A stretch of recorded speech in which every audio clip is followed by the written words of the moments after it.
melakukan pembelajaran pada hari ini, kalian diharapkan menganalisis kasus konkret. Di sini kalian mampu mengidentifikasi asas hukum pidana yang berlaku pada sebuah kasus nyata tindak pidana ITE.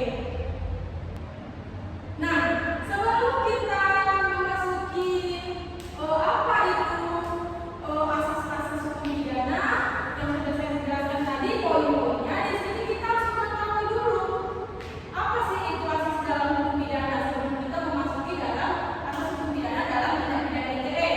Nah, di sini disebutkan bahwa asas hukum pidana adalah prinsip dasar atau pedoman fundamental yang menjadi landasan dalam pembentukan, kemudian penafsiran dan penerapan hukum pidana. Jadi kalau kita analogikan secara sederhana bahwa asas hukum pidana itu adalah sebuah wasit yang tak terlihat. Jadi undang-undang itu adalah sebuah aturan permainan gitu. Nah, contohnya gini, pertandingan sepak bola gitu kan. Di pertandingan sepak bola pasti ada aturan-aturan yang tidak boleh dilanggar. Misalnya, contohnya tidak dilarang melakukan pelanggaran. Nah, ketika kita melakukan pelanggaran dalam sebuah permainan itu pasti kan ada konsekuensinya, ada sanksinya kan.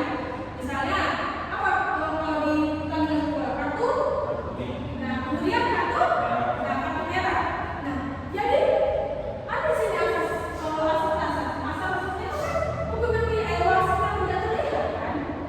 Nah, jadi apa sih itu yang menyebutkan kira-kira sebuah pelanggaran ini apakah cocok dijadikan kartu merah, apakah cocok tidak dijadikan kartu kuning gitu. Jadi disinilah asas-asas itu bekerja. Jadi ketika mungkin ada aturan atau sanksi yang tidak sesuai, asas-asas itulah yang menilai apakah tindak pidana itu adalah sebuah pidana seperti itu ya. Oke, lanjut. Nah, di sini ada asas legalitas. Kan? Tolong dilihat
tersebut dijerat pasal 45 ayat 1 Undang-Undang ITE terkait penyiaran informasi elektronik yang bermuatan melanggar kesusilaan. Dari data yang dikeluarkan Amnesty International Indonesia, sebanyak tahun 2019 hingga 2024 terdapat sebanyak 530 kasus kriminalisasi kebebasan berekspresi terhadap 563 korban. Pelaku didominasi oleh patroli siber Polri, yakni sebanyak 258 kasus dengan 271 korban. Baik, gimana? Sudah ada jawaban?